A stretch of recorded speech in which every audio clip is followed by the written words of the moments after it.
প্রতিটা মেয়ে ডিভোর্স দিতে একটা কথা বলছে হিরো আলম চরিত্র খারাপ। তারপরে হলো কি নুসরাত ডিভোর্স হওয়ার পরে রিয়া আসলো আমার জীবনে, রিয়ার সাথে আমার বিয়ে হলো। কোথায় আমি আসতে তোরা তুলে আসি তোকে বসতে দেবো গেলো। সে ছয় দিয়ে একটা প্রবাসে একটা ছেলেকে সে মনে করে প্রেম করে ডিভোর্স দেবো বলেছে। সেই নিয়ে আপনারা কয়েকদিন ধরে আপনার নানান কথা নেগেটিভ পজিটিভ কথা আপনারা ছড়াইতেছেন। আর আমি আজকে ঢাকায় আসবো, আসার কথা শুনে অনেক গণমাধ্যম আমার সাথে কথা বলতে চাইছেন। তো এই জন্য আমি আপনাদেরকে ডাকলাম যে একে একে কথা না বললে সবার সাথে আমি একবারে কথা বলবো আজকে মূলত কারণ আপনারা সবাই জানেন আমার জীবনে 3টে মেয়ে এসেছে। আর 3টে মেয়ে, আমার প্রথম বইয়ের নাম হলো সুমি। আমার সেই পক্ষে 2টে মেয়ে একটা ছেলে আছে।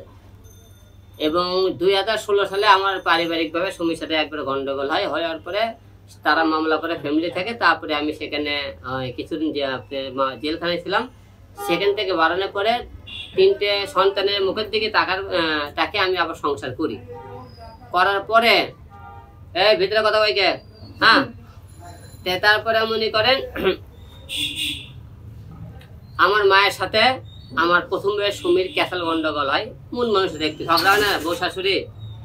শাশুড়ি ঝগড়া হওয়ার পরে আমার বউ রাগ করে বাসা থেকে বের হয়ে যায়। সুমি বের হয়ে যাওয়ার পরে আমাকে সে প্রস্তাব দেয় যে ওই বাসায় আর আমি জীবনে যাবো না, আমি এখানে সংসার করতে চাইলে বাড়ি আলাদা করতে হবে।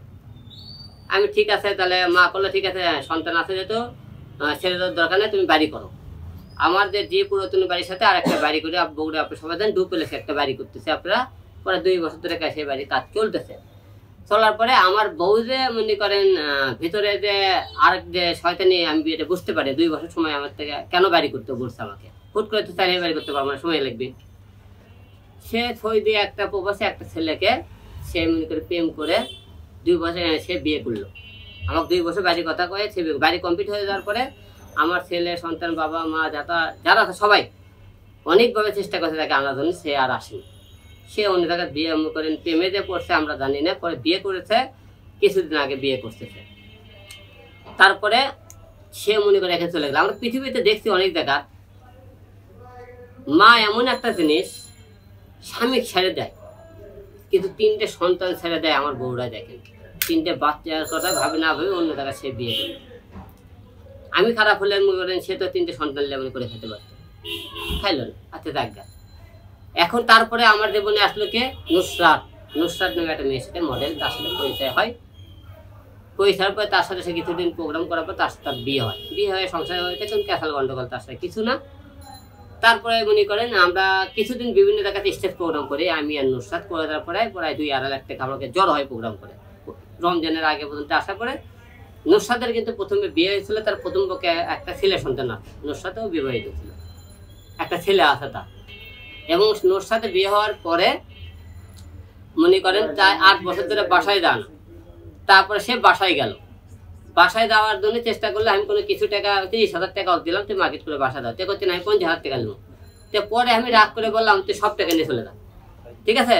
তো পরে আমি 1,20,000 টাকা নিয়ে বাসা থেকে বের হয়ে যায়। বের হয়ে যাওয়ার পরে কিছুদিন তার সাথে চলাফেরা আর রাগ করে কথা বলে।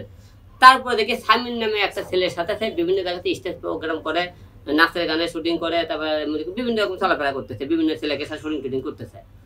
তারপরে আমি করার পরে আমি বললাম তুই এখন আমার ঘরের বউ আছিস, যতক্ষণ পর্যন্ত আমার সাথে ডিভোর্স না হবে ততক্ষণ তুই কারোর সাথে কাজ করতে পারবি। হ্যাঁ, ভয় দেখানো ছেলে, ভয় দেখানো তাকে, ভয় দেখানো চেষ্টা করে পারেনি। যে ওর কথা আমার নায়িকা আমি বড় হতে চাই, যে তার মূল উদ্দেশ্য যে মোর সাথে আমার সাথে নায়িকা হতে, তার বড় সেটা আমি জানি। সে সবার সাথে শুটিং করবি, সংসার করবি, সে সবার সাথে শুটিং করবি। আমি না, একদমই কাজ শুটিং করতে পারবি না যতক্ষণ তুই আমার বউ আছিস। পরে সে কথায় বাধ্য হয়ে আমার চাপে কি করলো, যখন কাজ কাম করবো সে বাধ্য হয়ে সে করলে কি করলো, আমাকে ডিভোর্স দিল। তাই আমি হিরো আলমকে ডিভোর্স দিলাম।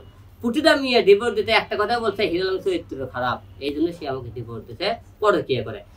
রিয়া এবং অন্য অন্য যে নুসরাত, তোমরা তো মুসলমান হয়ে থাকো, যে 2 রাকাত নামাজ পড়ে কোরআন শরীফ পাঠিয়ে বলবা যে আমি পরকীয়া আর এক জায়গায় ধরছে। পরকীয়া তো ধরতে পারে, ইসলাম মোতাবেক আপনারা পাথর মেরে তাকে নাকি মারে ফেলে দাও। আপনারা আমার পাথর মেরে মেরে ফেলে দেবে, ওরা তো পরকীয়া হাতে ধরতে পারে। এবং আমি কান ধরে জুতোর মালা গলাতে ঢাকা শহর ঘুরে বেড়াবো, আমার ওরা ধরে প্রমাণ দিতে পারে। আমি তাহলে ওই বাংলাদেশ থেকে চলে যাবো গেল। তারপরে হলো কি নুসরাত ডিভোর্স হওয়ার পরে রিয়া আসলো আমার জীবনে, রিয়ার সাথে আমার বিয়ে হলো। রিয়ার সাথে কেমন পরিচয়, ফেসবুকে পরিচয় হলো। সে রিয়ারও কিন্তু বিয়ে হয়েছিল, তার একটা মেয়ে সন্তান আছে।